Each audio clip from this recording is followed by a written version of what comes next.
साथियों, online class के आज के सफ़र में आपका हार्दिक स्वागत है। हम पंडित अंबिका दत्त व्यास के प्रसिद्ध उपन्यास शिवराज विजय के प्रथम निश्वास का अध्ययन कर रहे हैं। पूर्व के वीडियो में हमने पढ़ा था कि आश्रम में एक दिव्य महामुनि पधारते हैं। आश्रम के गुरुजी उनका स्वागत सत्कार करते हैं। इसी दौरान एक करुण क्रंदन सुनाई देता है। महामुनि उस क्रंदन विषयक अनेक प्रश्न करते हैं तो गुरुजी उनकी क्रंदन विषयक जिज्ञासा को शांत करते हुए बताते हैं कि कल शाम वे छात्रों के साथ नीति चर्चा कर रहे थे। तभी उन्हें भी दूर से आ रही क्रंदन की आवाज सुनाई पड़ी। क्रंदन की आवाज कहाँ से आ रही है? यह क्रंदन की आवाज किसकी है और क्यों आ रही है? इसी को आज हम अग्रिम 2 गद्यांशों में पढ़ेंगे। कथा की निरंतरता में अग्रिम गद्यांश आपके समक्ष प्रस्तुत है। इसमें करुण क्रंदन विषयक जिज्ञासा को शांत करते हुए गुरुजी महामुनि से कहते हैं कि तत्क्षणमेव च कुत इदं किम इदम् इति दृश्यतां ज्ञायताम्। तत्क्षणमेव च और उसी समय, कुत इदं यह करुण क्रंदन कहाँ से, किम इदम् इति क्या कारण है, दृश्यतां ज्ञायताम् यह देखकर पता लगाओ, इति आदेश्य ऐसा आदेश देकर, छात्रेषु विसृष्टेषु छात्रों को भेज देने पर, क्षणांतरम क्षण भर बाद में, छात्रेण एकेन एक छात्र, भयभीता सवेगम अतिउष्णम दीर्घम निश्वसति वेग से उष्ण और दीर्घ श्वास लेती हुई, मृगीव व्याघ्राघ्राता व्याघ्र के द्वारा सूंघी गई मृगी के समान, अश्रु प्रवाहे स्नाता अश्रु धारा से स्नान की हुई, सवेपथु तथा कांपती हुई, कन्यकेका अंके निधाय समानिता एक कन्या को गोद में उठाकर ले आया। चीरान वेषणेनापि च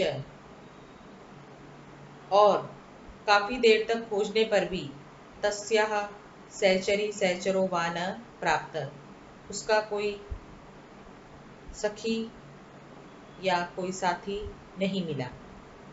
ताम च और वह, चंद्रकलियेव निर्मिताम चंद्रमा की कलाओं से रची गई के समान, नवनीतेनेव रचिता नवनीत अर्थात मक्खन से बनाई गई के समान, मृणाल गौरीम कमलनाल के समान गौरी, कुंद कोरक अग्रदतीम कुंद कलिका के अग्र के समान दंत पंक्ति वाली, सशोभम व्याकुलता से युक्त, रुदतीम अवलोक्य रोते हुए देख करके, अस्माभिरपि न पारितम निरोधुम नयन बाष्पाणि हम लोगों के द्वारा भी अपने आंखों के आंसुओं को नहीं रोका जा सका। अब हम इसकी व्याख्या देखेंगे। प्रस्तुत गद्यांश में बताया गया है कि जब गुरुजी सायंकाल में छात्रों के साथ नीति चर्चा कर रहे होते हैं तो वे एक दूर से आ रही रोने की आवाज को सुनते हैं। उसी समय वे यह रोने की आवाज कहाँ से आ रही है, क्यों आ रही है, यह पता लगाने के लिए छात्रों को भेजते हैं। कुछ ही देर में एक छात्र डरी हुई कन्या को गोद में उठाकर लाता है। उस अबोध बालिका की दयनीय दशा का वर्णन करते हुए गुरुजी महामुनि से कहते हैं कि वह बालिका डरी हुई होने के कारण गर्म और लंबी श्वास ले रही थी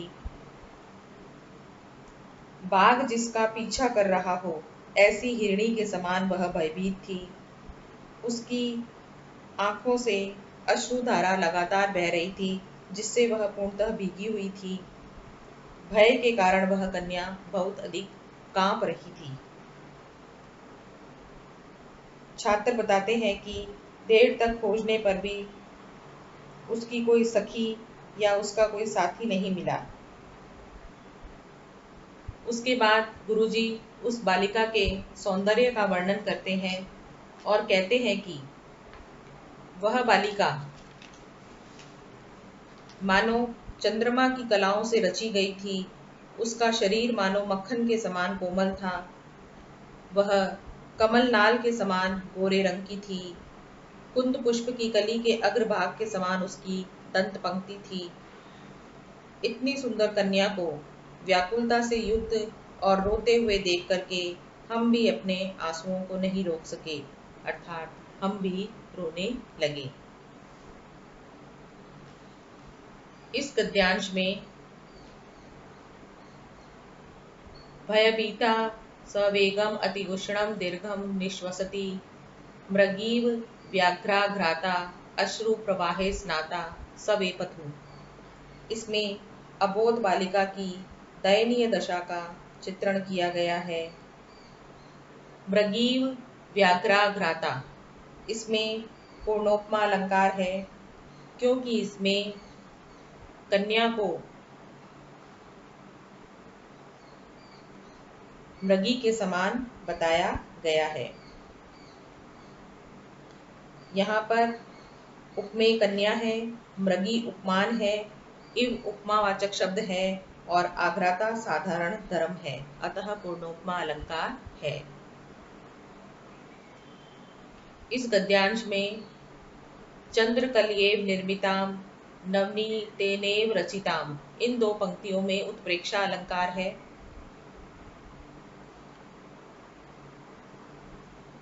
इसमें बालिका उपमेय है और चंद्रकला से निर्मित उपमान और नवनीत के समान कोमल, ये दो उपमान हैं। कन्या की इन दोनों उपमानों से संभावना की गई है, अतः यहाँ पर उत्प्रेक्षा अलंकार है। मृणाल गौरीम कुंद कोरक अग्रदतीम, इन दो पंक्तियों में उपमा अलंकार है, क्योंकि उस कन्या के वर्ण को मृणाल के समान गोरा बताया गया है और दंत पंक्ति को कुंद कोरक के समान बताया गया है। यहाँ पर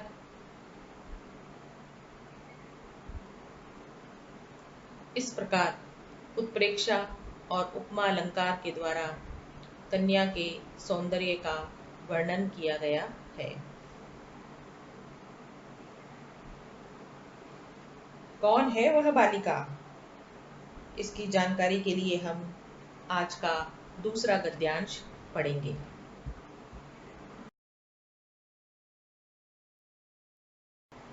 प्रस्तुत गद्यांश में बताया गया है कि किस प्रकार गुरु शिष्य मिलकर के यवनों से त्रस्त भयभीत अबोध बालिका को सांत्वना देते हैं और उसका परिचय प्राप्त करते हैं। इसी क्रम में कहा गया है कि अथ कन्यके मां भैषी पुत्री,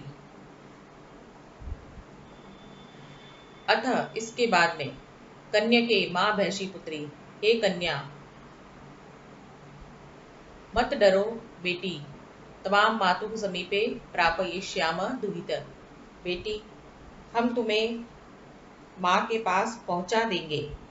खेदम माँ वह भगवती, देवी दुख मत करो। भुक्षस्व किंचित, कुछ खाओ। पिब पयः, दूध पियो। एते तव भ्रातरः, ये सब तुम्हारे भाई हैं। यत् कथयिष्यसि तदैव करिष्यामः, जो कुछ तुम कहोगी वही करेंगे। मा स्म रोदने प्राणान संशय पदवी आरोपय। निरंतर रोने से अपने प्राणों को संदेह में मत डालो। मा स्म कोमलम इदम शरीरम शोक ज्वालावलीढ़म कार्षि। इस कोमल शरीर को शोक की ज्वाला से मा स्म कार्षि मत जलाओ। इति इस प्रकार से सहस्त्रदा बोधनेन कथमपि संबुद्धा किंचित दुग्धम पीतवती। इस प्रकार हजारों प्रकार से समझाने पर किसी प्रकार शांत होकर के थोड़ा सा दूध उसने पिया। ततश्च और उसके बाद में मया क्रोड़े उपवेश्य मैंने गोद में बिठाकर बालिके कथय क्व ते पितरो बताओ तुम्हारे माता पिता कहाँ हैं। कथम एतस्मिन् आश्रम प्रांते समायाता कैसे इस आश्रम के पास आई हो। किम ते कष्टम तुम्हें क्या कष्ट है। कथम आरोदी तुम क्यों रो रही हो। किम वांछसी तुम क्या चाहती हो। किम कुर्म हम तुम्हारे लिए क्या करें। इति पृष्टा इस प्रकार पूछने पर मुग्धतया अपरिकलित वाक्पटवा भोलेपन के कारण भाषण चातुरी से एकदम अपरिचित भयेन विशिथिल वचन विन्यासा भय के कारण अस्त व्यस्त शब्दों को बोलने वाली लज्जया अति मंद स्वरा लज्जा के कारण धीमे स्वर वाली शोकेन रुद्ध कंठा शोक से रुदे हुए कंठ वाली चकित चकिते कथम कथमपि अबोधयत अस्मान बड़ी मुश्किल से हमें बताया कि ऐसा अस्मिन् नेदीयस्यैव ग्रामे वसतः कस्यापि ब्राह्मणस्य तनया अस्ति कि यह अति समीप के ही गांव में रहने वाली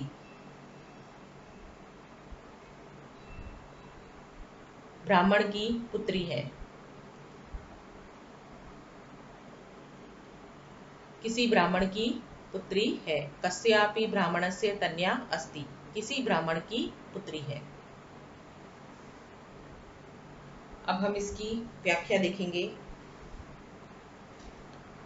गुरुजी महामुनि को बताते हैं कि रोती हुई उस बालिका के करुण क्रंदन से हम भाव विभोर होकर के अपने आंसू रोक नहीं पाते हैं और रोने लगते हैं। इसके बाद हम उस कन्या को सांत्वना देते हुए कहते हैं कि डरो मत, तुम्हें तुम्हारी माँ के पास पहुंचा देंगे, दुख मत करो, कुछ खाओ पियो, ये सब तुम्हारे भाई हैं, तुम जो भी कहोगी ये वही करेंगे, लगातार मत रो, अपने कोमल शरीर को शोक की अग्नि से मत जलाओ। इस प्रकार हजार बार समझाने पर वह बालिका शांत हुई। उसने कुछ दूध पिया और फिर मैंने उसको अपनी गोद में बिठाया और उससे सवाल किए, तुम्हारे माता पिता कहाँ रहते हैं, इस आश्रम के पास तुम कैसे आई हो, तुम्हें क्या कष्ट है, तुम क्यों रो रही हो, क्या चाहती हो, हम तुम्हारे लिए क्या कर सकते हैं। इस प्रकार के प्रश्न करने पर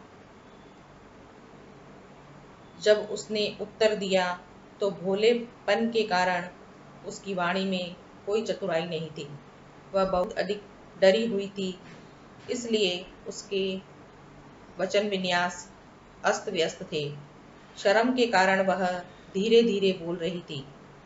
बहुत अधिक रोने के कारण उसका कंठ रुधा हुआ था। वह बहुत डरी हुई थी। इस कारण उसने बड़ी मुश्किल से मेरे प्रश्नों का उत्तर देते हुए बताया कि वह पास के गांव में रहने वाले ब्राह्मण की पुत्री है।